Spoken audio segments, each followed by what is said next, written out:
So the next game on this episode that we're going to talk about is Dale of Merchants. It is designed and also the artist is the same person. It's Sami Laakso, and it was published by, we said, Fullcap Games. Cool. Eric, give us the rundown. Sure.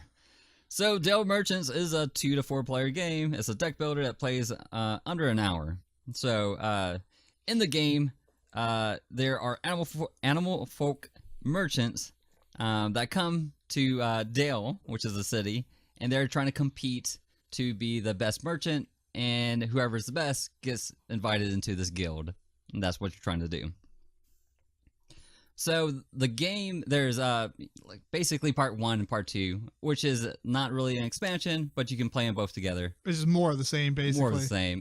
Well, in the first one, you get 6 different decks, and they're different animals. In the second one, you have 6 different animals. You can mix and match as you please.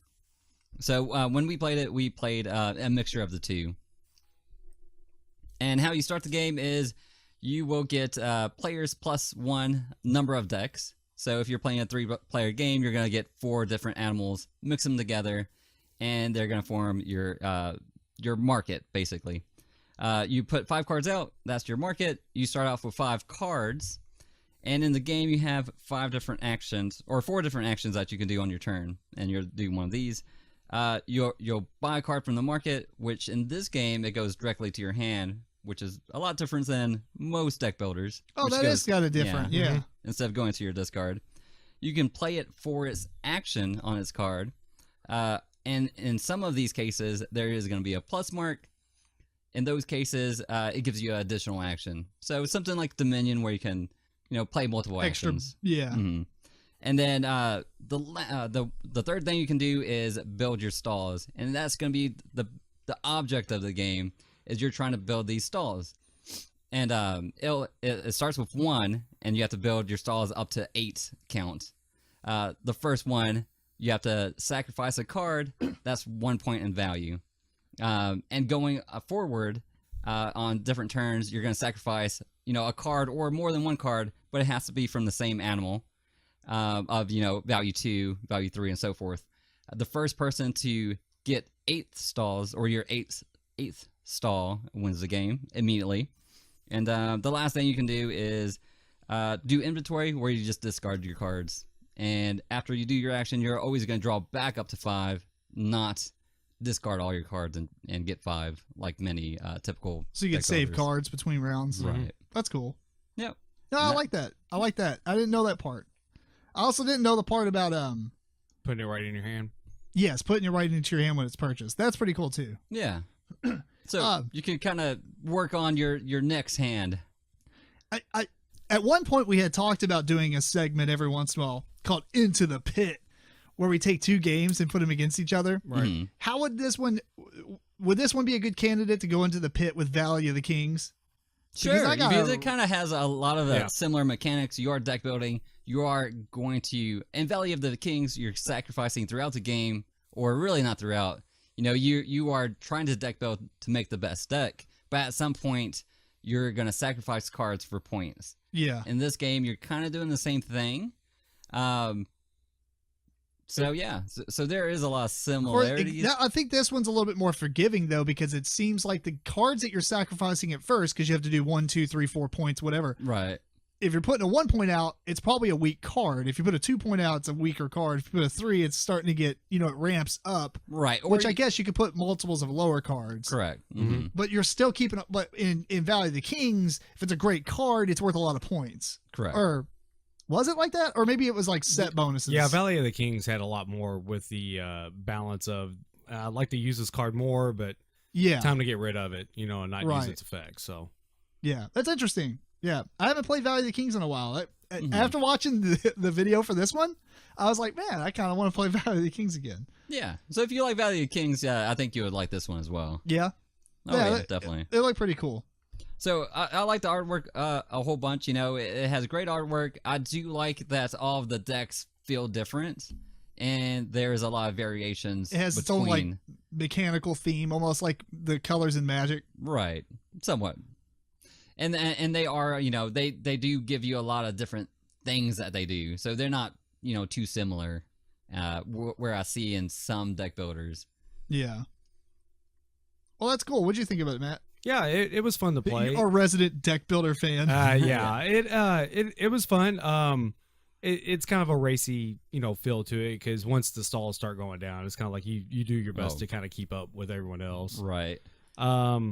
Eric broke this game. I was just getting ready to ask. He locked us all out to where for like the last 3 or 4 turns we couldn't even draw cards. So that was a lot of fun. Right. So there's this one card. Have you looked this up? Like, was it legit? Oh yeah, it's legit. Because I had this one card that made everybody else discard 3 of their cards. You start with 5, so you're going to be down to 2 cards. That's ridiculous. However, I got my deck down so small that I had it almost every turn.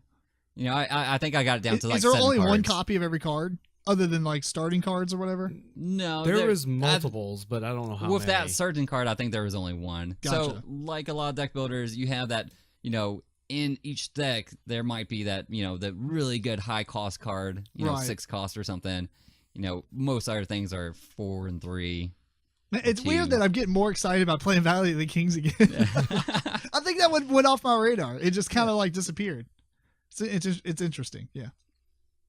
But anyway, we'll stop talking about Valley of the Kings. Talk about Dale of Merchants.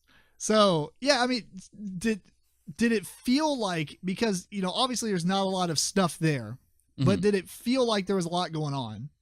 Oh yeah, on your turn or whatever. I mean, your turns are pretty fast, but it's you still have up to 5 cards that you can play, possibly, but you're not typically going to play all 5 cards. Because you're going to use them to buy, which you may, use all 5 cards to buy. Because each card has a cost. It might be 1 cost or 2 costs or 4 costs. But you can use that 4 cost card, which maybe gives you But you're using it for the purchase, or you're using it for its effect? Effect, correct. Yeah. So they almost have, each card has its multiple uses. That's almost way cooler than most deck builders, because in most deck builders, I feel like now, it is spend all the cards in your hand. You just lay them on the table, do what they say, and you correct. You almost don't really make any decisions. It's all whatever obvious. Yeah, right. The decisions were made when you bought it. Yeah, basically, right. I'm going for this. Right. Yeah. And in this, you can kind of decide I'm gonna hold this off because I want to buy stuff, or you might do it for its effect. I'm loving the fact that you can hold cards over and they go in your hand. I don't know how I missed that in the video, but that's exciting. Yeah, it was different feel, definitely. Yeah. And is it pretty long? No, it was pretty. It's typically under an hour type of game. Yeah, that's pretty good. It's fairly quick. Yeah. Nice. And it comes in a small box. I don't know if that's good or bad. I kind of like my deck builders, to have some space to put them into instead of into a smaller box. Of course, if you're going to sleeve them, and I typically sleeve any kind of deck builder, which you're going to shuffle a lot. That's fair. Yeah, I don't know. It's kind of like Smash Up, where it came in a small box at first, and you start getting all these expansions, and then they come out with a big box. So maybe that'll happen. But I think, when did Dale of Merchants 2 come out? Oh, I don't know. Do you have Dale of Merchants up on the? I don't think it came out that long ago. I would say within the last 2 years. Yeah, so I'm wondering if they're going to continue to build on this game. It looks like 2015, 2016. 16, okay. And then there's a Dale of Merchants collection, which has come out in 2019. Oh, yes, right. Did you see anything about that? I did not. Oh, I heard about it, but I didn't look into it just yet. According to Board Game Geek, it says it's a standalone game. It contains plenty of content aimed at fans of the series. It comes in a large box, which lets you store all the content from both the Dale of Merchants and Dale of Merchants 2 there you go. Yeah. games. A completely new feature in the series are the character cards. Oh. Independent powers. These characters are received at the start of the game, provide unique powers. Nice. Yeah, dozens of new character cards, adding more depth. And cool. Yeah, so I wonder if all the stuff in that collection is going to be new, and so it makes it worth having all 3. Well, it's called is it called collection? It's called collection, but it says it has enough space to store all your stuff from the original 2 games. Oh, gotcha. So it would be dumb if they included reprints of things that came in those 2. Right. So it has to be all new content. So that's pretty exciting for fans of the game, I would assume. Yes. Well, cool. Any final thoughts? Anything else you want to say? No, it's Critters. Yeah, it's Critters. Critters. I enjoyed it, so I wouldn't mind picking it up. Awesome. Well, that is Dale of Merchants, pretty much 1 and 2.